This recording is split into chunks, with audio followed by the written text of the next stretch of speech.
একই ধরনের একটা অনুষ্ঠানে দেখা গিয়েছিল যে ওখানে টিভি চ্যানেলের ক্যামেরা এবং অনেক ব্যক্তিগত ইউটিউব বা সামাজিক মাধ্যম বেসড অনেক মিডিয়ার লোকজনের যে সংখ্যা তার চাইতে যারা আন্দোলনে এসছেন, যারা সমাবেশ করছেন তাদের সংখ্যা তার চাইতে কম বা সমান, একই ধরনের একটা পরিস্থিতি। এনসিপির মতো দলের জন্য এটা খুবই একটা অশনি সংকেত তাদের ভবিষ্যতের রাজনীতির জন্য। আমি কয়েকটা অবজারভেশন, কিন্তু কেন বিপর্যয়কর সেটা পরের দিকে বলছি।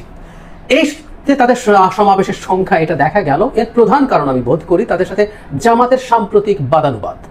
আমরা খেয়াল করেছি আওয়ামী লীগ নিষিদ্ধকরণের দাবিতে জনাব হাসরাত আব্দুল্লাহ যখন যমুনায় গেলেন, তারপর তারা শাহবাগে আসলেন, তখন জামায়াতে ইসলামী ইনফর্মালি, যদিও তাদের নেতারা যে একবার লুকিয়েছিলেন তা না, গুরুত্বপূর্ণ নেতারা দেখিয়েছেন, কিন্তু তারা বলছে তারা ব্যক্তিগতভাবে গেছেন এবং জামায়াতের অফিসিয়াল সিদ্ধান্ত ছিল জামায়াত সেখানে থাকবে, ফলে লোকজনের সংখ্যা মোটামুটি দেখা গিয়েছিল। আর যখন শাহবাগে আসা হয় তখন জামায়াতের বাইরেও প্রচুর ইসলামপন্থী দল এবং সংগঠন, শুধু রাজনৈতিক দল নয়, এর বাইরের মানুষজনও এসেছিলেন, ফলে মোটামুটি একটা সংখ্যা, মোটামুটি একটা উপস্থিতি দেখা গিয়েছিল। জামায়াতের সাথে যেহেতু ওইটাকে কেন্দ্র করে আমাদের নিশ্চয়ই মনে আছে, তারপর তাদের স্লোগান, সেটার প্রতিবাদ করা, পরবর্তীতে মাহফুজ আলমের সাথে জামায়াতের পারস্পরিক যে ঠোকাঠুকি হতে হতে সেই সংকটের কারণে বোধ করি জামায়াত এবার এখানে তাদের লোকজন পাঠায়নি। এটা একটা। আর কোনো একটা কারণে আরেকটা সংখ্যার জায়গা আছে সরকারের কাছে, ইসলামপন্থীরা, যাদের বেশিরভাগ সময় আমরা দেখেছি তারা সরকারদের সাথেই থাকতে চান। তারা শেখ হাসিনার সাথে কিভাবে হেফাজত ইসলাম একটা পর্যায়ে ছিলেন, আমি আপনাদেরকে একটা ভিডিওতে ডকুমেন্ট দিয়ে দেখিয়েছি। সো এখানে তারাও ছিলেন না। আমি জানি না এটা তাদের অর্গানাইজ করার সমস্যা নাকি নিজেদের এত লোক নেই ওখানে, মানে তাদের যে সমর্থন, তাদের মানুষ দেখতে এক ধরনের লুক আছে, তাদেরকে দেখলে চেনা যায়, জামাত শিবিরকে দেখলে চেনা যায় না, কিন্তু ওই ইসলামপন্থী দলগুলোর সমর্থকদের যারা মূলত মাদ্রাসা কেন্দ্রিক, তাদের একটা লুক আছে, তাদের পোশাক আশাক, তাদের ফেসের দাড়ি, সবকিছু মিলে। আমি জানি না সরকার কোনো কারণে, সরকার বলছি কিন্তু আমি কথাটা, এনসিপির সাথে আমি সরকারকে আলাদা করি না একদম, সরকার এবং এনসিপি মিলে কোনো কারণে এই সিদ্ধান্ত নিয়েছে কিনা এখানে তারা এই ধরনের ইসলামপন্থী রাজনীতি বা সামাজিক সংগঠন যারা করেন তাদেরকে আনবেন না, কারণ একটা সমাবেশ শুধুমাত্র এই ধরনের মানুষকে দিয়েই হচ্ছে। এটার একটা ডিফারেন্ট ইন্টারপ্রিটেশন আছে। ডক্টর ইউনূস সরকারের বিরুদ্ধে যে ক্যাম্পেইন চলছে, যে এই সরকারটা ইসলামিস্টদের সরকার, ইসলামিক ফান্ডামেন্টালিস্টদের, এক্সট্রিমিস্টদের সরকার, এটা একদম ভালো ট্র্যাকশন পেয়ে যাওয়ার সম্ভাবনা আছে। শুধু সেটা না, এনসিপিও ঘোষিতভাবে যে রাজনীতি করে, যে তারা মধ্যপন্থী দল, একটা মধ্যপন্থী দলে যদি কয়েক হাজার মানুষ হতো এবং সবই যদি এরকম ইসলামপন্থী বিভিন্ন সংগঠন থেকে আসা হতো, তাহলে আসলে খুব স্বাভাবিকভাবেই তার মধ্যপন্থী রাজনীতির বিরাট প্রশ্ন তৈরি হতো।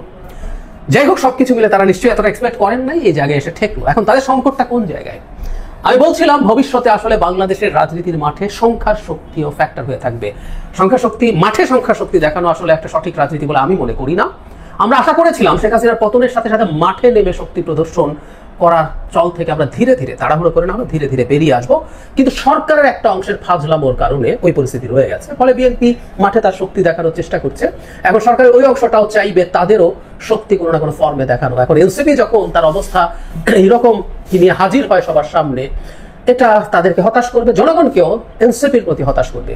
কারণ হলো এনসিপি দীর্ঘদিন থেকে একটা দাবি করছে, ইনফ্যাক্ট জুলাই অভ্যুত্থানের পরই, মানে শেখ হাসিনা পালিয়ে যাওয়ার পর থেকেই তাদের ডাকেই নাকি সারা দেশের লক্ষ লক্ষ মানুষ তাদের পেছনে দাঁড়িয়েছে, তারা এত কিছু তাদেরকে মাথায় রেখে এটা হয়েছে। এবং এটা করতে গিয়ে তারা বিএনপিকেও আক্রমণ করেছেন যে আপনারা 15 বছরে তো কিছুই পারেন নাই। তো তাদের যে ন্যারেটিভ, যে তাদেরকে দেখে দেশের মানুষ রাস্তায় নেমে এসেছিল, তাদের এত বড় ট্র্যাকশন আছে, এত বড় ইনফ্লুয়েন্স আছে, তো তখন স্বাভাবিকভাবে প্রশ্ন থাকবে 50 জন 100 জন মানুষ কেন তাহলে হয়? এমনকি আপনার দলেও কি এই ঢাকা শহরে কয়েকশো বা কয়েক হাজার মানুষ নেই যারা এসে দাঁড়াবে? আর সাধারণ মানুষ, তাদের ভাষ্য মতে তো হাজার হাজার সাধারণ মানুষও আসার কথা ছিল, কারণ বিএনপি দেশটাকে যেহেতু ধ্বংস করে দিচ্ছে তাদের ভাষায়, তাহলে তো তারা এটা খুব সহজেই মানুষের কাছে ট্র্যাকশন পাওয়ার কথা ছিল, পায়নি। সুতরাং তাদের যে ন্যারেটিভ সেটাও ডাহা মিথ্যা প্রমাণিত। আমরা দীর্ঘদিন থেকে বলছি তারা সামনে ছিলেন, কিন্তু ওর মধ্যে মূল শক্তি কোনোভাবেই তাদের কেউ ছিল না। এটা এখন প্রমাণিত এবং ভবিষ্যতে এটা আরো প্রমাণিত হতে থাকবে। তবে সংখ্যা শক্তি যাই হোক, তারা এখানে এসে বক্তব্য রেখেছেন এবং নির্বাচন কমিশন পুনর্গঠনের দাবি জানিয়েছেন।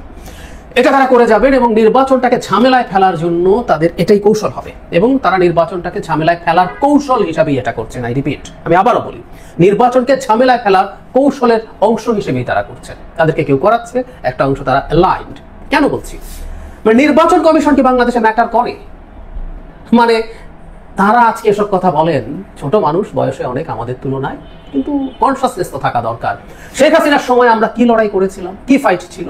নির্বাচন কমিশন পুনর্গঠন করে চমৎকার নির্বাচন কমিশন দাও, এই আলাপ আমরা কেউ করেছি? করিনি। আমরা বলেছি কোন বাংলাদেশের মতো প্রেক্ষাপটে অসাধারণ নিরপেক্ষ নির্বাচন কমিশন হলেও কোনো লাভ নেই। আমরা উদাহরণ দিয়েছি, বিচারপতি রৌফ শাহাবুদ্দিনের অধীনে চমৎকার নির্বাচন করেছে, কিন্তু মাগুরা উপনির্বাচন বিএনপির সময় ভালো করতে পারেন নাই। 8 সালে এই নির্বাচনের প্রশ্ন আছে, তারপরে শামসুল হুদা কমিশন রিজনেবলি ওয়েল একটা নির্বাচন করেছে, কিন্তু নারায়ণগঞ্জে নির্বাচন করতে তাদের বিশাল ঝামেলা হয়ে গেছে, কারণ দলীয় সরকার সেটাকে ঝামেলা করতে চেয়েছিল। সো নির্বাচন কমিশন কোনো ফ্যাক্টরি না, ফ্যাক্টর আসলে সরকার। বাংলাদেশে যদি আগামী নির্বাচন, ত্রয়োদশ সংসদ নির্বাচন যদি ভালো না হওয়ার সম্ভাবনা থাকে, তার একমাত্র এবং প্রধান দায় হচ্ছে ডক্টর ইউনূসের যে সরকার, সেটার। এটুকু না বোঝার মতো স্টুপিড তারা নন। তারা জানেন আমি ওদের অনেকজনকে চিনি, অত্যন্ত ব্রিলিয়ান্ট ইয়াং পিপল, পড়াশোনা করা। আমি সত্যি তাদের অনেকের চিন্তা, অনেকের বোঝাবুঝিতে আমার কাছে মধ্যে একটা মুগ্ধতাও আছে। সুতরাং তারা এটা বোঝেন না, তা মনে করার কোনো কারণ নেই, তারা বোঝেন। তাহলে নির্বাচন কমিশন ফ্যাক্টর না, ফ্যাক্টর আসলে একটা কেওস তৈরি করা। তারা একটা কেওস তৈরি করতে চাইছেন, এই কেওসের মাধ্যমে তারা নির্বাচনের পথে নানা রকম অস্থিরতা তৈরি করতে চাইছে। ধরুন সরকার চেঞ্জ করলেন না, কি হতে পারে জানি, ডক্টর ইউনূস যেহেতু কথা বলেছেন একটা ডাক দেবেন। তো আমরা নির্বাচন কমিশনের অধীনে নির্বাচন মানি নাই, যে আমরা অনেকদিন থেকে বলছি যমুনায় যাও। ওনাদের তো যমুনায় যাওয়ার এক ধরনের অ্যাক্সেস আছে, ওনারা গেলেই যমুনার ব্যারিয়ার ভেঙে যায়, ভেতরে যেতে পারেন। হাসনাত আব্দুল্লাহ সার্জিসরা যাবেন সামনে, নাহিদরা যাবেন, তারপরে শাহবাগ ব্লক করবেন, ব্লক করে এই নির্বাচন কমিশন ছড়া হবে না, আবার পাল্টাপাল্টি হবে, বা আমরা তফসিল মানি না, এসব শুরু হবে। এই শুরুগুলোর লক্ষণ আমরা দেখতে পাচ্ছি। এটা ভবিষ্যতে আরো খারাপভাবেই ফিরে আসবে। আমি মনে করি এই দেশের জনগণ এইটুকু বুঝে রাখুক, কে কোথায় কিভাবে কেন খেলতে চাইছে। এই খেলাগুলোর বিরুদ্ধে আমাদের শক্ত থাকা দরকার আছে। নির্বাচন হবে, নির্বাচনে কে আসবে কে যাবে সেটা নির্বাচনে জনগণই ডিসাইড করবে, এবং ওই ডিসিশনের পরও তাদের মনে হতে পারে তারা ভুল সিদ্ধান্ত নিয়েছে, তাহলে পরের নির্বাচনে তারা সেটা শুধরে নেবে, বা তাদের প্রয়োজনে তারা মাঠে নামবে, কোনো সিদ্ধান্তের বিরুদ্ধে দাঁড়াবে, চাপ দেবে, অন্য দল চাপ দেবে। আমাদের গণতান্ত্রিক ব্যবস্থা এভাবেই চলতে হবে।